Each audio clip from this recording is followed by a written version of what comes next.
अगर मैं आपसे ये पूछूं कि क्यूआर कोड का इस्तेमाल आम तौर पर आप कहां करते हैं तो आप कहेंगे कि पेमेंट के लिए। ज्यादातर लोग यही कहेंगे। लेकिन जब आपको ये पता चले कि अब क्यूआर कोड का भी मजहब हो गया तो आपको ये जानकर हैरानी होगी। लेकिन आज की तारीख में हो यही रहा है। वक्फ अमेंडमेंट एक्ट को लेकर मुस्लिम समाज की ओर से क्यूआर कोड के जरिए विरोध की अपील की जा रही है। तो इसके जवाब में अब गणेश पूजा पंडाल में क्यूआर कोड के जरिए हिंदुओं से वक्फ संशोधन बिल के समर्थन की मुहिम शुरू हो गई। दोनों ही धर्मों के संगठनों ने अब डिजिटल वॉर शुरू कर दी।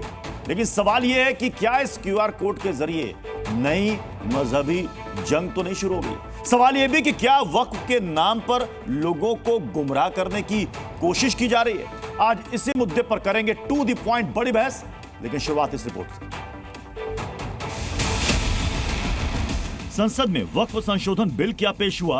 वक्फ बिल के नाम पर मानो घमासान शुरू हो गया है। एक तरफ इस बिल की खिलाफत करने के लिए मुस्लिम संगठन और सियासतदान लामबंद हैं, तो वहीं दूसरी तरफ अब इस बिल के समर्थन में हिंदूवादी संगठन खड़े हो गए हैं और सोशल मीडिया से लेकर सड़कों तक QR code versus QR code की जंग छिड़ गई है। सबसे पहले बिल के खिलाफ मुस्लिम संगठनों ने क्यूआर कोड लॉन्च किया था और बिल के खिलाफ अपनी राय देने की बात कही थी। अब इस बिल के समर्थन में हिंदू संगठनों ने क्यूआर कोड लॉन्च किया है और बिल के समर्थन में राय देने की मांग की है। यहाँ पूरे गुजरात में, पूरे इंडिया में इस तरह से चल रहा है कि भाई जो वक्फ बोर्ड का जो प्रॉब्लम चल रहा है वो यहाँ से हट जाए। क्यूआर कोड का ये है कि इसमें स्कैन करके बिल में संशोधन के लिए समर्थन दिया अपना जनता ने, और भारी संख्या में यहाँ पर पंडाल में मूर्ति देखने के लिए जो आते हैं लोग, वो क्यूआर कोड देखते हैं, स्कैन करते हैं और अपने मोबाइल से मेल करते हैं। जैसे जैसे वक्फ बिल पर फीडबैक भेजने की तारीख पास आ रही है, वैसे वैसे QR code versus QR code वाली ये मुहिम तेजी पकड़ती जा रही है। लेकिन ऐसे में सवाल ये है कि क्या क्यूआर के जरिए वक्फ पर एक नई जंग शुरू हो गई है। क्या संशोधन से वक्फ की संपत्ति छिन जाएगी। क्या मुसलमानों में जमीन छिन जाने का नैरेटिव सेट किया जा रहा है। सवाल ये भी कि संशोधन के नाम पर क्या ध्रुवीकरण की कोशिश की जा रही है। करेंगे आज इसी पर बड़ी बहस। आप बने रहिए जी न्यूज के साथ। तो चलिए, इसी पर आज बड़ी बहस होने वाली है टू दी पॉइंट में, और वक्फ अमेंडमेंट एक्ट से जुड़ी कुछ रोचक जानकारियां भी आपके सामने आज टू दी पॉइंट में हम रखेंगे। हमारे साथ एक बहुत बड़ा पैनल हमें ज्वाइन कर रहा है, लेकिन सबसे पहले मैं ग्राउंड जीरो का रुख करूंगा मुंबई और लखनऊ का। लखनऊ में अतीक है हमारे साथ, हमारे सहयोगी, और मुंबई से अंकुर हमें ज्वाइन कर रहे हैं। अंकुर, सबसे पहले वहां पर आपके साथ जो लोग हैं उनसे पूछिए कि वो इस अमेंडमेंट के बारे में कितना जानते हैं और क्यूआर कोड से जो उनकी राय मांगी जा रही है, क्यों मांगी जा रही है, उनका अपना मत क्या है। देखिए, तस्वीरें से पहले मैं आपको दिखाने की कोशिश करूंगा हालात क्या है मुंबई में। फिलहाल ये गणपति पंडाल है। आप बैंड्रा ईस्ट में खेरवाड़ी के पास की जो जगह है वहां पर आपको शीतला देवी मंदिर है, उसके ठीक सामने ये गणपति का पंडाल लगाया गया है और ये उसके ठीक बाहर ये क्यूआर कोड यहाँ पे लगाया गया है। इस पे साफ तौर पे लिखा हुआ है मीर वक्फ कायदा 2024 से समर्थन करतो। ये मराठी में लिखा हुआ है, इसका हिंदी में रूपांतरण ये है कि मैं जो वक्फ जो नियम बिल लाया जा रहा है 2024 का, उसका पूरी तरह समर्थन कर रहा हूं। और अब यहाँ पर इसके बाद उन्होंने बकायदा क्यूआर कोड दे रखा है जो कि जीमेल है। जीमेल चालू हो जाएगा, उसके साथ एक मेल जाएगा, सेंड क्लिक करना है। पूरा एक प्रोसेस यहाँ पर दिखाया गया है। नीचे लिखा गया है सकल हिंदू समाज मुंबई। इस वक्त यहाँ पर हमारे साथ यहाँ पे जो लोग हैं वो भी हमारे साथ मौजूद हैं। पहले तो ये लगाने की जरूरत क्यों महसूस हुई आप लोगों को, मैं ये समझने की कोशिश करूं। सर, ये बहुत ही लगाना जरूरी था कि अपने हिंदुस्तान में ये कानून क्यों है 1913 से, जब कहाँ पाकिस्तान उनके कोई जगह नहीं है तो हमारे हिंदुस्तान में कानून क्यों है। ये एक मेरा छोटा सा गांव, वहाँ पे इतनी जमीनें जमे वो कब्जा करके रखे हैं। बहुत जरूरी है, इसको कानून को बंद होना चाहिए। क्यों है ये कानून है हमारे देश में। ये शुरुआत तो जो मुस्लिम समुदाय है उसने अपनी तरफ से करी थी, बाद में हिंदू समाज इसमें से जुड़ा। या कैसे आप इसको देख रहे हैं, क्यों क्या उनकी कॉपी कर रहे हैं या कैसे कर रहे हैं आप? देखिए, कॉपी करने का सवाल ही नहीं आता है। हिंदुस्तान में अगर हिंदू कॉन्स्टिट्यूशन के हिसाब से चल रहा है, अगर कॉन्स्टिट्यूशन में कुछ गलत आर्टिकल्स लगाए गए हैं तो हिंदुओं को भी ये हक मिलता है कि वो अपने लिए लड़े। आजकल अगर आके मेरी ज़मीन पे किसी ने बोल दिया कि ये मेरी प्रॉपर्टी, वक्त की प्रॉपर्टी है, तो आपको खाली करना पड़ेगा, तो मेरे पास तो कोई राइट्स ही नहीं है कि मैं कहीं पे अप्रोच कर सकूँ और उसको वापस ले सकूँ। मैं तो इस आर्टिकल को ख़त्म करना ही अच्छा होगा देश के लिए। ये वक्फ कानून क्या है, आपको कुछ समझ है इसकी? मैं अगर आपसे पूछूं क्या किस बात का आप लोग वो कर रहे हैं, समर्थन जरूरत क्यों पड़ रही है आपको, क्या समर्थन कर रहे हैं? बेसिकली ऐसा है, देखिए आज मेरी कोई प्रॉपर्टी है, कल को कोई भी आके कहेगा कि ये मेरी प्रॉपर्टी है और मुझे उनको मेरे साथ में अन्याय हो जाएगा, तो ये हमारे साथ में अन्याय होगा। जो सरकार ने अमेंडमेंट लाया है, ये अमेंडमेंट बहुत ज़रूरी है और इसकी अमेंडमेंट पे हम उनका पूर्ण समर्थन करते हैं। लेकिन कहीं आपने सुना कि महाराष्ट्र में या देश के किसी कोने में कहीं ऐसा कुछ हो रहा है इलीगल तरीके से, कहीं आप लोगों ने सुना? कर्नाटक का विषय सामने आया था, बिहार का विषय सामने आया था, अभी थोड़े दिन पहले ही इस्माइल यूसुफ कॉलेज शायद जोगेश्वरी में है, उसका इशू सामने आया। आज गवर्नमेंट की जगह को इन लोग कब्जा कर रहे हैं, कल हमारी जगह कब्जा करने में इनको कितना टाइम लगेगा? और ये डिफरेंशिएट क्यों होना चाहिए? अगर जैसा वक्त को बनाया वैसा हिंदुओं के लिए भी कुछ बनाइए आप। कॉन्स्टिट्यूशन में हिंदुओं के लिए इतनी सारी। अंकुर, आप हमारे साथ बने रहे। मैं अतीक का रुख करूंगा जल्दी से लखनऊ। अतीक, आपके साथ जो लोग हैं उनसे बात कीजिए, उनसे पूछिए इस अमेंडमेंट के बारे में वो कितना जानते हैं, क्यूआर कोड में वो अपनी कौन सी राय रख रहे हैं, खिलाफ में या समर्थन में? बिल्कुल, लखनऊ के तमाम मुस्लिम लोग हमारे साथ मौजूद हैं क्योंकि पिछले फ्राइडे से क्यूआर कोड को लेकर लखनऊ में जो ईदगाह है, यहाँ पे इस्लामिक सेंटर, वहाँ से कहा गया था कि सभी मस्जिदों के बाहर क्यूआर कोड लगाया जाए और उसकी जितने मुसलमान हैं उनसे कहा जाए कि इसको स्कैन करके इस बिल का विरोध किया जाए। हमारे साथ जो मुतवल्ली मस्जिद के जो हैं हमारे साथ मौजूद, उनसे बात भी करते हैं क्योंकि आपने भी मस्जिद के बाहर क्यूआर कोड लगाया और कई लोगों से कहा कि इसका विरोध करें। क्या जरूरत पड़ रही है क्यूआर कोड के साथ जो बिल आ रहा है उसको विरोध करने की? असल में देखिए, मसला ये है कि जो सरकार कानून ला रही है इसका साफ साफ जो मंशा तो हम जानते हैं अच्छी तरह से, लेकिन असल में जो कानून हम जो इसका खिलाफ जो बोल रहे हैं, तो हम इस कानून के खिलाफ इसलिए हैं कि गवर्नमेंट जो है इस कानून को, इसके यूज़र को ख़त्म करना चाहती है। आप मान लीजिए कि अगर वक्फ़ होती क्या है, वक्फ़ का कोई मालिक नहीं होता। वक्फ़ करने का मतलब ये होता है कि हमने अल्लाह के हवाले कर दिया, उसकी कोई मालिक नहीं होता, उसकी रजिस्ट्रेशन नहीं होती, उसकी रजिस्ट्री नहीं होती। अगर ये वक्फ़ बिल लाते हैं तो वक्फ पर ये पूरी तरह से काबिज हो जाएंगे।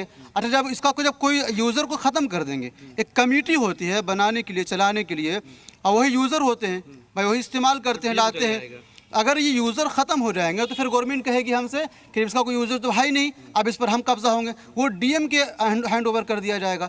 जब डीएम के हैंड ओवर कर दिया जाएगा तो डीएम तय करेगा कि हम मस्जिद में नमाज़ पढ़ेंगे नहीं पढ़ेंगे, हम कब्रिस्तान में मुर्दे को दफन करेंगे कि नहीं करेंगे, हम ईदगाह में नमाज़ पढ़ने जाएंगे कि नहीं जाएंगे, ये डीएम तय करेगा। तो हमारी वक्फ की ज़मीन जो है ये डीएम क्यों तय करेगा? ये ज़मीन हमारे बाप दादा की है। वक्फ की ज़मीन किसी गवर्नमेंट की ज़मीन नहीं है। हमारे दादा परदादा, मान लें हम आज मर गए, हमारे पास कोई नहीं है, हमने ज़मीन वक्फ कर दी। हमने मीडिया में ये सुना कहते हुए लोगों को कि वक्फ की ज़मीन बढ़ती गई, बढ़ती ऐसी थोड़ी ना गई। क्या ज़मीन ने हमें, गवर्नमेंट ने हमें ये ज़मीन दिया? नहीं दिया। हमारे बाप दादाओं ने, मुसलमानों ने, उसके बाप दादाओं ने ये ज़मीन को वक्फ किया है, तब इसमें बढ़ोतरी हुई है। और दूसरी बात कि 100 में 85% तो माफियाओं ने कब्जा कर लिया और बेच दिया उनको।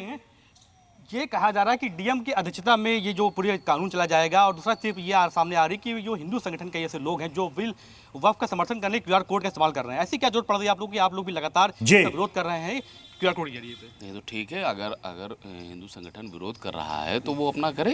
वो कह रहे हैं कि बिल आना चाहिए, नहीं समर्थन में बिल आना चाहिए। तो अयोध्या में कितने मुस्लिम को उन्होंने अपने बिल में शामिल किया, अपने यहाँ कमेटी बनाई है। तिरुवनंतपुरम में कितने मुस्लिम को उन्होंने शामिल किया। अतीक और अंकुर, आप दोनों हमारे साथ बने रहे। मैं जल्दी से अपने मेहमानों का रुख कर लेता हूं। हमारे साथ हैं मोहम्मद फैज खान, मुस्लिम राष्ट्रीय मंच से हैं। हमारे साथ हैं अमन गिरी महाराज जी, हिंदू धर्म गुरु है। मुमताज आलम रिजवी हैं जो कि इस्लामिक स्कॉलर है। दानिश कुरैशी हैं, AIMIM के प्रवक्ता। राशिद शरीफ साहब हैं SIMPLB से। परवेश चौधरी हैं VHP के प्रवक्ता। मैं सबसे पहले आपके पास आ रहा हूं, राशिद शरीफ साहब। राशिद शरीफ साहब, आप सुन पा रहे हैं मुझे? राशिद शरीफ साहब, यह बताइए कि इस एक्ट में क्या कहीं कोई ऐसा प्रावधान लाया गया है क्या कि सरकार वक्फ बोर्ड की जमीन छीनने जा रही है? बिल्कुल सर, नियत खराब है हुकूमत की, सरकार छीनने जा रही है। हमारी ये अल्लाह की जमीन है सर, इसमें इन्वॉल्व होने की जरूरत नहीं है। पहली बात मैं आपको बताना चाह रहा हूं, इससे मुसलमानों नहीं, मुझे ये बताइए ना कि वहां पर कहां ऐसा क्लॉज लिखा हुआ है जहां पर यह कहा जा रहा है कि सरकार आपसे आपकी जमीन छीनने जा रही है, बता दीजिए। सरकार आपकी जमीन इस वजह से छीनने जा रही है कि वहां पे कलेक्टर को बिठाया जा रहा है। वहां पे है सो जो भी फैसले होंगे कलेक्टर के तहत ही होने वाले हैं। जो भी फैसले, ये सबसे बड़ी दिक्कत है कि भाई हमारी जमीन पे इन्वॉल्व होने की जरूरत आपको क्या है? ये चीज मेरे को आप बता दीजिए कि सर हमारा अपना मसला है, अल्लाह की जमीन है, गरीबों का मसला है। वक्फ बोर्ड के पास कितनी जमीन है? अगर वो कलेक्टर दफ्तर में वो रजिस्टर्ड हो जाए तो उसमें जमीन छीनने वाली बात कहां से आ गई? अरे सर कौन आएगा कलेक्टर? वही ज़हनियत का आएगा जो बैठेगा। अरे साहब, आप जमीन खरीदते हैं, रजिस्ट्री कराते हैं कि नहीं कराते हैं? आप गाड़ी खरीदते हैं, रजिस्ट्री कराते हैं कि नहीं कराते हैं? बिल्कुल। आप फ्लैट खरीदते हैं, रजिस्ट्री कराते हैं कि नहीं कराते हैं? ये प्राइवेट, तो अगर आप रजिस्ट्री कराते हैं, पंजीकरण कराते हैं, तो आपसे आपकी प्रॉपर्टी छीन ली जाती है क्या? सर ये प्राइवेट जमीन अलग है, रजिस्ट्रेशन अलग है, ये वक्फ हमारी खुद की प्रॉपर्टी नहीं होती, वो प्रॉपर्टी अल्लाह की जमीन है, वो ठीक है, अल्लाह की जमीन है सर, वो हमारी अपनी प्रॉपर्टी नहीं होती, अल्लाह की जमीन है ये। इसमें है सो किसी को दखल अंदाजी करने की जरूरत नहीं है। मोहम्मद फैज क्यूआर कोड जो बना है, लाखों लोग नहीं ये अब क्यूआर कोड के खिलाफ है। मोहम्मद फैज खान, ये क्यूआर कोड की जो नई बहस अब छिड़ गई है, QR code versus QR code, अब कई लोग इसको लेकर के बड़े असमंजस में हैं। कई लोगों को समझ में भी नहीं आ रहा है कि आखिर ये अमेंडमेंट है क्या। बिस्मिल्लाहिर्रहमानिर्रहीम, रब्बिश रह ली सदरी व यस्सिर ली अमरी वहलुल उक़दतम मिन लिसानी यफ़क़हू क़ौली। देखिए प्रत्युष भाई, पैगंबर हजरत मोहम्मद सल्लल्लाहु अलैहि वसल्लम के पास अल्लाह ने जो पहला शब्द भेजा था कुरान शरीफ का, वो था इकरा। इकरा बिस्मी रब्बिकल लज़ी खलक़, यानी कि पढ़ो, अल्लाह के नाम पर पढ़ो, पढ़ो पढ़ो, अल्लाह के नाम पर पढ़ो। ये पहला शब्द आया पैगंबर हजरत मोहम्मद सल्लल्लाहु अलैहि वसल्लम के पास। लेकिन अफसोस की ये बात है कि आज मुसलमान पढ़ता ही नहीं है। उसने ये वक्फ अमेंडमेंट बिल को भी नहीं पढ़ा, यानी कि कुरान शरीफ में जो बात लिखी है उसे नहीं माना। यदि पढ़ लेते तो इस तरीके की बेवकूफाना बात नहीं कहते कि कलेक्टर की इजाजत लेनी पड़ेगी अब मस्जिद में नमाज पढ़ने, कब्रिस्तान में दफन करने, ऐसा कुछ भी नहीं है। कलेक्टर को मैनेजमेंट के लिए रखा जा रहा है, ना कि जोहर की नमाज के पहले और अजान के पहले जाकर आपको कलेक्टर से परमिशन लेनी पड़ेगी। ऐसा नहीं हो रहा है, नहीं छीना जा रहा है। तो ये गलत फहमी और कंफ्यूजन ना फैलाए। दूसरी बात, अल्लाह की जमीन है कह रहे हैं, तो अल्लाह की जमीन है, ये सारी कायनात अल्लाह की है। अल्लाह रब्बिल आलमीन है, सारे आलम का रब है, तो सारा कायनात अल्लाह का है। लेकिन फिर भी हम मैनेजमेंट के लिए मस्जिद में मुतवल्ली बनाते हैं कि नहीं? ये थोड़ी कहते हैं कि जी अल्लाह की मस्जिद है तो कोई मैनेजमेंट के लिए नहीं रहेगा। उसी तरीके से जिले का जो हेड होता है कलेक्टर, उसको मैनेजमेंट के लिए रखा जा रहा है, उसको रजिस्ट्रेशन के लिए रखा जा रहा है। तमाम चीजों को व्यवस्था चलाने के लिए बिजली बिल भी पटाना पड़ता है, मौजन की नियुक्ति भी करनी पड़ती है, इमाम की भी नियुक्ति करनी पड़ती है, उनको तनख्वाहें भी देनी होती है। तो मैनेजमेंट के लिए सारी चीजें बनाई जा रही है। कंट्रोलर एंड ऑडिटर जनरल इसका ऑडिट करेगा, जो कि भारत का सबसे बड़ा ऑडिट का अधिकारी होता है। इससे फिर कह रहा हूं, तकलीफ उन लोगों को है जिन्होंने 90 साल की 100 साल की लीज ले ली हुई है बहुत सस्ते में, और वक्त की जमीनों का बहुत कम किराया पटा रहे हैं। अब उनको वक्त के हिसाब से किराया देना पड़ेगा। ये जो भू माफिया काबिज हैं, उन लोगों को तकलीफ हो रही है। दानिश कुरैशी जी, इस अमेंडमेंट में किस क्लॉज को लेकर या किस प्रावधान को लेकर सबसे बड़ी आपत्ति है आपकी? देखिए, मैं आपको एक बात बताऊं। सबसे पहले तो बहुत सारी बातें जो फैज खान साहब हैं उन्होंने कही, खैर उस पर तो मैं बाद में आऊंगा।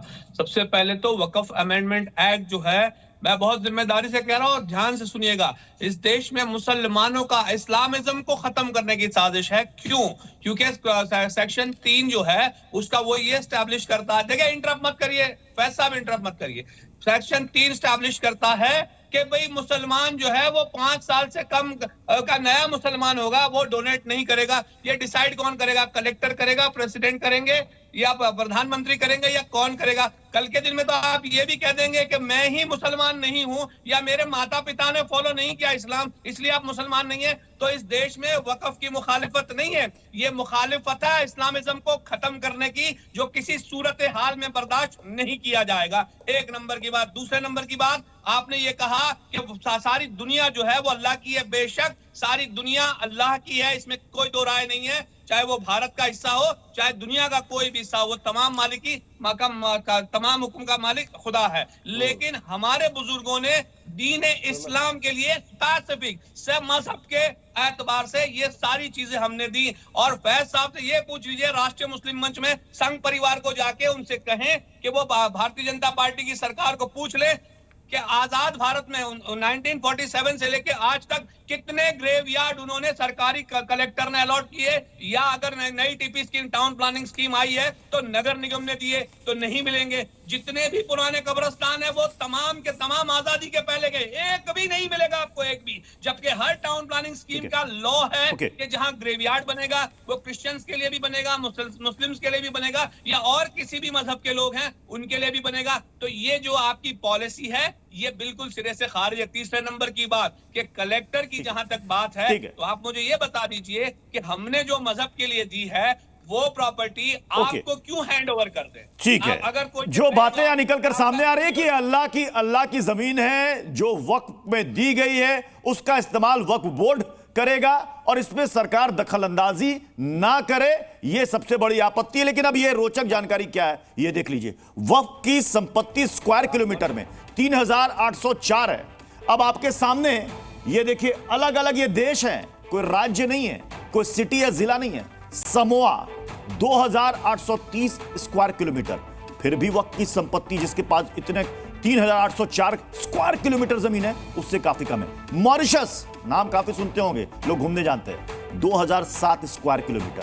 हांगकांग काफी लोग घूमने जानते हैं, 1114 square kilometre. Bahrain 787 square kilometre. Singapore काफी लोग जाते हैं, 735 स्क्वायर किलोमीटर। और अब यह देख लीजिए, ऐसे लगभग 45 से ज्यादा देश हैं जिनकी भूमि वक्फ बोर्ड की भूमि से काफी कम है। अब आपके सामने है ये देखिए, ये है एक तरफ वक्फ की संपत्ति कितने स्क्वायर किलोमीटर में फैली हुई है, 15 साल में दोगुनी हो चुकी है। और दूसरी तरफ आपके सामने ये हैं कुछ कंट्रीज, लगभग 40 से ज्यादा है। हमने आपके सामने फिलहाल ये 5 रखा है। अब आप सोचिए, ये वो जानकारी है जिसे देखकर कई लोगों की आंखें इस वक्त फटी रह गई होंगी। यह है वक्फ की संपत्ति। मुझे मुमताज आलम रिजवी साहब ये बताइए, ठीक है आप कहेंगे कि साहब ये तो वक्फ में दान में दी जाती है जमीन, 2009 से 2024 में ये दोगुनी से ज्यादा हो गई। इसका कहीं हिसाब किताब तो होना चाहिए ना। और कई जगह वक्फ की प्रॉपर्टी का कितना गलत इस्तेमाल होता है वो भी लोगों के सामने आया। ये सारी चीजें कहीं ना कहीं किसी जांच के दायरे में होनी तो चाहिए। ला हौला वला कुव्वता इल्ला बिल्लाहिल अलियुल अज़ीम। औज़ु बिल्लाहि मिनश शैतानिर रजीम। बिस्मिल्लाहिर रहमानिर रहीम। या अय्युहल्लज़ीना आमनुत्तकुल्लाह व कूनू मास सादिकीन।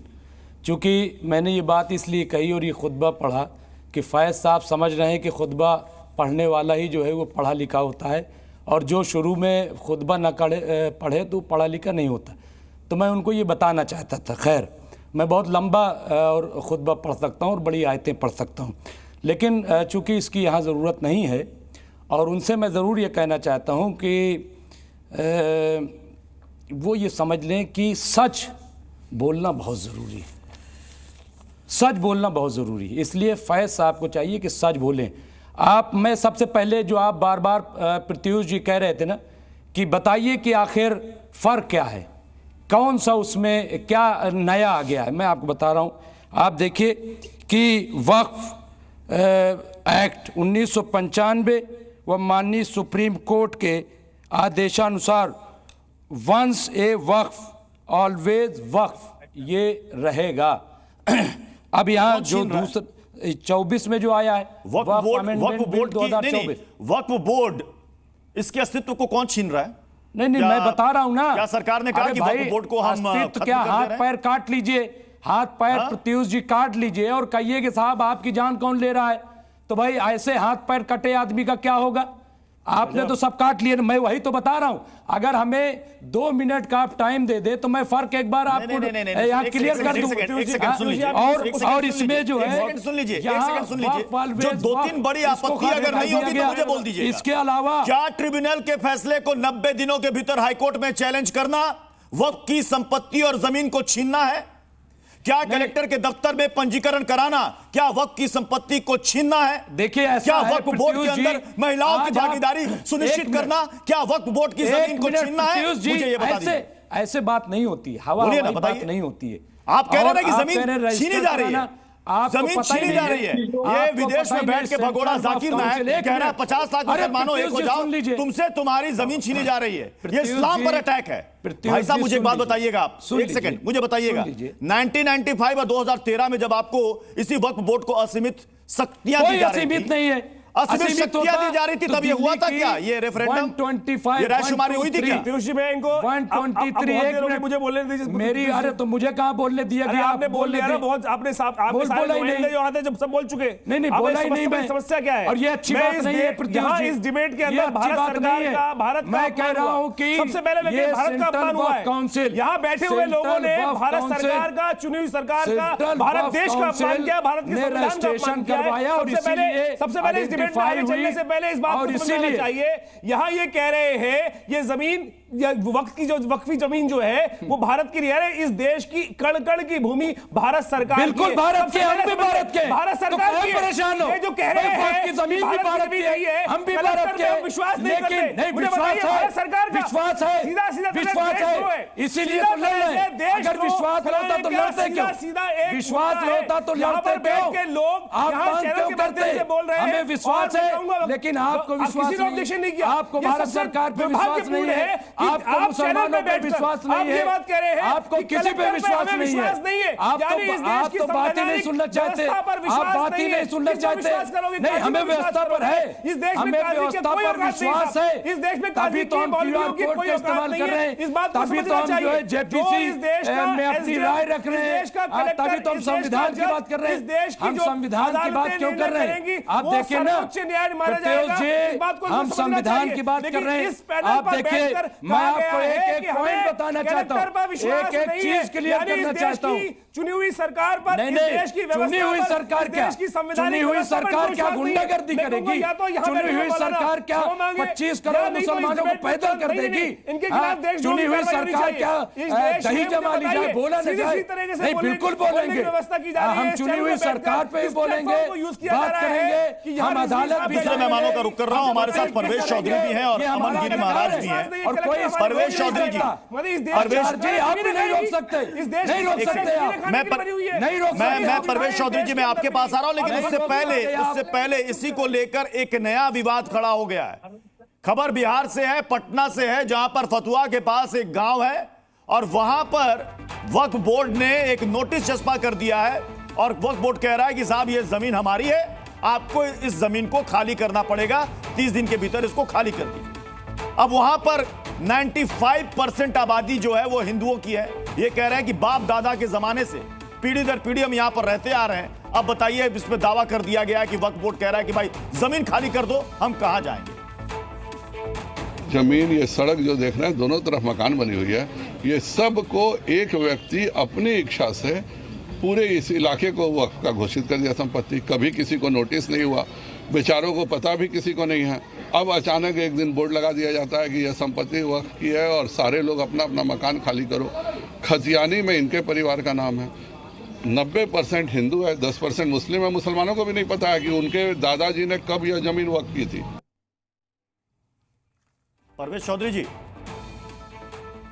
परवेश चौधरी जी, आवाज जा रही होगी? ये तो अभी का विषय है। मतलब किसी पर दावा कर दे, उसके बाद ये क्या करेंगे ग्रामीण? जब 1500 सालों से वहां पर मंदिर है, पूजा कर रहे हैं लोग, उसके वक्फ, अरे काहे झूठ फैला रहे हो रोज? 1500 सालों से 1500 सालों से काहे झूठ फैला रहे हो? बिलवा जी, इलाहाबाद हाई कोर्ट के अंदर झूठ फैला रहे हो रोज झूठ।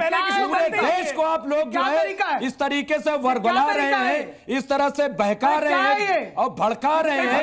आप देखिए जो है 60% जमीन 8,000, ये वो पता नहीं क्या ऐसा लग रहा है कि मुसलमान, मुगलों के दौर में तो ये हुआ नहीं, जो मोदी के दौर में आप लोग कर रहे हैं, जो काम मुगलों के दौर में नहीं हुआ, जो डर हिंदुओं में मुगलों के दौर में नहीं था, वो डर आज आप लोग जो है काहे मोदी के दौर में दिखा रहे हो भाई?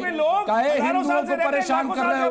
काहे हिंदुओं को जो है ये नए काम में लगा रहे हो? अरे मत कीजिए, मत कीजिए, खुदा के लिए मत कीजिए, हिंदुस्तान को बचा लीजिए, समझना चाहिए। मत कीजिए आप ये हिंदू मुसलमान, बंद कर दीजिए। ये यहाँ से भागे बंद कर दीजिए आप आचार्य जी, बंद कर दीजिए, मत गुमराह कीजिए उनको। रोजगार से, उनके रोजगार की बात कीजिए, महंगाई पे बात कीजिए, उनके सुरक्षा की बात कीजिए, पढ़ाई लिखाई की बात कीजिए। अमन गिरी महाराज, सोशल मीडिया पर यह भी चर्चा चल रही है कि अब इसके जरिए ध्रुवीकरण की कोशिश की जा रही है। एक तरफ मुस्लिम अपनी राय दे रहे हैं तो अब हिंदू संगठन भी खड़े हो गए जिनका वक्फ बोर्ड से कोई लेना देना नहीं है। प्रत्युष जी,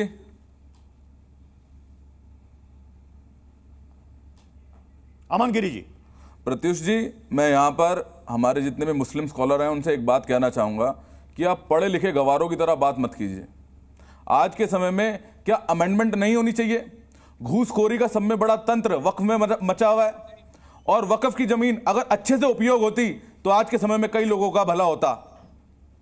वक्फ में एक अमेंडमेंट आया जिसमें 2 बहनों को वक्फ में जगह मिलनी चाहिए। अरे पहले से थी। अरे कहां जगह यार? 32 से तुमने पूरा घूसखोरी मचाया है। पहले अरे इस भाषा में बात करना है तो क्या पता नहीं, मैं बता रहा हूं। अरे आपको नहीं पता है, आपको नहीं पता क्या क्या संशोधन हुए हैं और क्या क्या संशोधन हो रहे हैं, आपको पता है? कुछ बोर्ड नहीं है, इस तरीके से बात नहीं होती है, नहीं है। अरे तो आप जो झूठ बोलेंगे, आपको पता नहीं है, मैं बता रहा हूं। अरे मैं आपको बता रहा हूं, झूठ सुनने नहीं आए, मैं आपको बता रहा हूं, आप गलत बात कर रहे हो। मैं आपको क्लियर कर, जान लीजिए, हवा हवाई न जाइए। व्हाट्सएप यूनिवर्सिटी की बात मत चल रहा होता ना, व्हाट्सएप यूनिवर्सिटी की बात मत कीजिए, व्हाट्सएप की बात यूनिवर्सिटी की बात मत कीजिए। मैं आपको बता देता हूं। अरे भैया सुन लो, सुन लो, कुछ जानकारी मिल जाएगी तो सही हो जाओगे। सुन लो, आप भी जानकारी लो। यहाँ पर 2 औरतों के मेंबर की बात वक्फ बोर्ड की नहीं, जान लो। तो रजिस्ट्रेशन में आपको अरे नहीं भैया, सुन लो, मैं बता रहा हूँ। अरे सुन लोगे तो इल्म में इजाफा हो जाएगा। अरे इजाफा तो आप भी करो, ज्ञान बढ़ जाएगा। सुन, आप भी इजाफा करो। अरे भाई ज्ञान बढ़ जाएगा। अरे ज्ञान तो बढ़ नहीं है, के लिए नहीं है, बढ़ रही है, वो सेंट्रल वक्फ काउंसिल के लिए। अब मेरी बात सुनो। अरे भाई जो औरतों के लिए भारत में रजिस्ट्रेशन कराने में भाई जानकारी ले लोगे, भाई ज्ञान हासिल कर लो बाबा जी, ताकि शर्मिंदा न हो। दूसरे जगह जाओ, शर्मिंदा कर रहे हो आप, तो शर्मिंदा नहीं हो। फैज खान जुड़ गए हमारे साथ। सुन लो, अरे मेरी बात सुन लो, देखो वो वक्फ बोर्ड के लिए नहीं है। परवेश चौधरी को लाइएगा स्क्रीन पर। परवेश चौधरी तक आवाज आ रही है तो स्क्रीन पर लाइएगा। परवेश चौधरी। और इसी तरीके से 2 गैर मुस्लिम पक्ष का एक बड़ा दावा यह है कि साहब जब इसको लेकर के ट्रिब्यूनल ऑलरेडी है तो फिर इसमें बदलाव की जरूरत क्यों है? लगता है परवेश जी हमारे साथ नहीं है। मैं जी विक्रमादित्य जी आप ही से इसका जवाब चाहूंगा। जब ऑलरेडी ट्रिब्यूनल है और उसमें ऑलरेडी जज रैंक के अधिकारी उसमें होते हैं तो फिर इसमें यह क्यों कहा जा रहा है कि साहब इसको आप हाई कोर्ट में लेकर जा रहे हैं? क्यों लेकर जा रहे हैं जबकि ऑलरेडी उसके लिए आपने एक ट्रिब्यूनल बना रखा है? विक्रमादित्य जी आप ही से है सवाल। जी एक पुरानी कहावत है, मैं बड़ी इस पे खुद ही कातिल वही मुंसिफ, अदालत भी उन्हीं की। ये स्थिति समझे कि आप ही जमीन एक्वायर कर लेते हो, आप ही जमीन को ये आप कहेंगे। सुनो, ये आप कहेंगे। अभी आप सुन रहे थे क्या? नहीं सुनेंगे आप।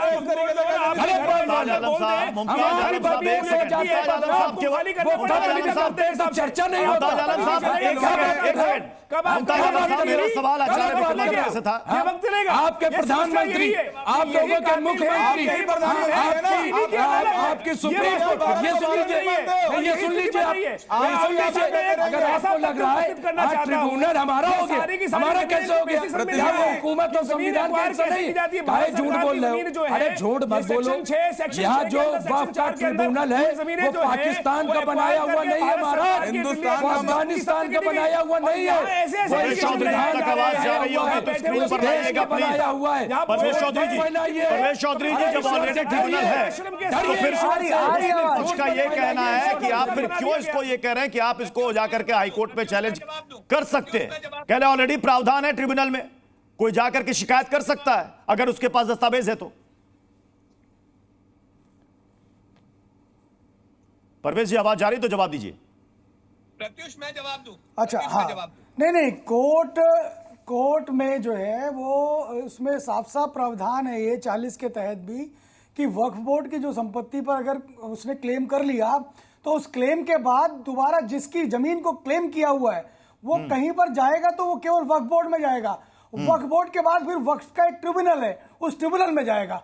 लेकिन सरकार ये कह रही है, या ये जो वक्फ जो एक्ट आया है ये कह रहा है कि नहीं कोर्ट में भी जा सकते हैं, तो इसमें दिक्कत क्या है? मतलब कि आप ही ने कब्जा किया है, आप ही कातिल है और आपसे ही हम चाहते हैं कि आप हमको न्याय दीजिए। ऐसा हो सकता है क्या? इसलिए हम कह रहे हैं कि जब देश संविधान से चलता है, जब देश कानून से चलता है, तो मुसलमानों को अलग से कोई प्रायोरिटी क्यों देनी, मुसलमानों को अलग से अधिकार क्यों देना, जब इस देश में हिंदुओं के पास इस प्रकार के अधिकार नहीं, जो बहुसंख्यक है इस देश के, उनके लिए कोई इस प्रकार का बोर्ड नहीं है, तो ये मुसलमानों के लिए बोर्ड काय के लिए? दानिश कुरैशी जी, बोर्ड बनाने, दानिश कुरैशी जी, ट्रिब्यूनल से आगे हाईकोर्ट में जाने पर कोई दिक्कत, कोई प्रॉब्लम?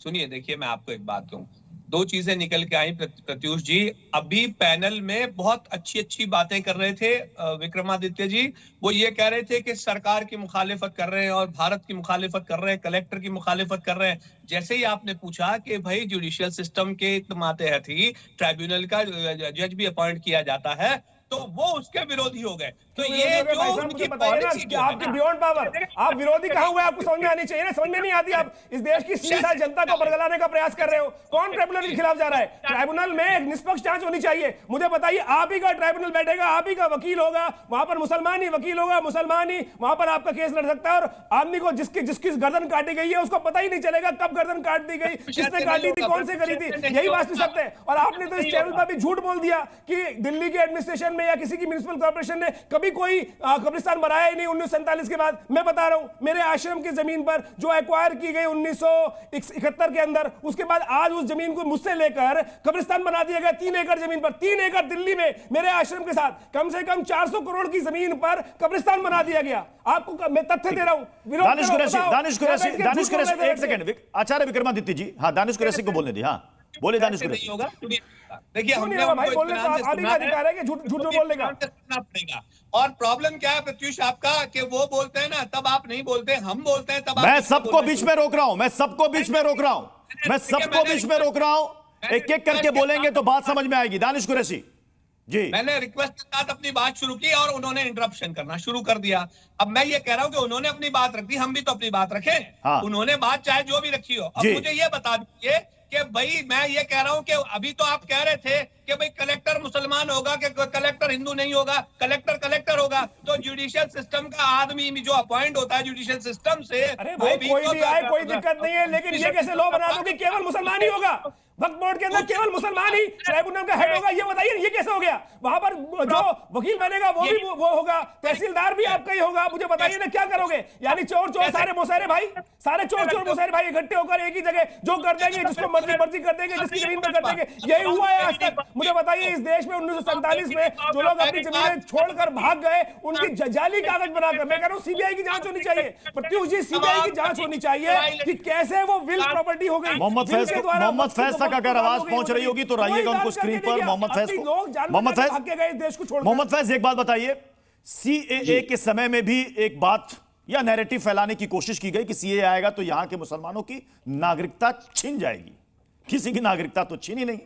अब ये जो वक्फ अमेंडमेंट है, मतलब ये तीसरा अमेंडमेंट हो रहा है, 2 हो चुका, उसमें ना रायशुमारी हुई थी ना कुछ हुई थी। उस वक्त असीमित शक्तियां दे दी गई थी, कोई हो हल्ला, कोई शोर शराबा नहीं। अब मुझे बताइए कि अगर मैं आ रहा हूं, दानिश कुरैशी जी, मैं ट्रिब्यूनल वाले सवाल पर भी आ रहा हूं। मुझे मोहम्मद फैज साहब जरा बताइएगा कि विवाद के हल के लिए ट्रिब्यूनल है, ट्रिब्यूनल में एक अध्यक्ष सहित 3 सदस्य होते हैं, जो राज्य न्यायिक सेवा का सदस्य होगा या रैंक उसका होगा जिला या सत्र या सिविल जज के बराबर। यह भी एक न्यायाधिकरण है, आप यहां पर जाकर अपील कर सकते हैं। इसलिए यह कहना कि साहब यहां पक्षपात होता है, यह कहां तक सही है? देखिए बात यह है, समझिएगा, थोड़ा टेक्निकल बात है। गुरु मूल्य में लघु मूल्य समाया होता है, यानी कि 500 रुपए के नोट में 400 रुपए भी है, 200 भी है, 100 भी है, 10 रुपए भी है। इसी तरीके से भारत एक गुरु मूल्य है, भारत देश, उसके अंदर वक्फ की जमीनें भी हैं, मंदिर की जमीनें भी हैं, चर्च की जमीनें भी हैं, ये सब लघु मूल्य है। तो फाइनल डिसीजन करने का अधिकार भारत सरकार के पास है। और भारत सरकार को यदि लगता है कि अब कुछ अमेंडमेंट की जरूरत है कि इस ट्रिब्यूनल में चैलेंज करने की शक्ति नहीं है, तो वो नए तरीके से उसमें चेंजेस करके अमेंडमेंट करके कानून ला सकता है, ताकि किसी को ऐसा लगता है कि इसे न्याय नहीं मिल रहा है तो उससे न्याय सही तरीके से मिल सके।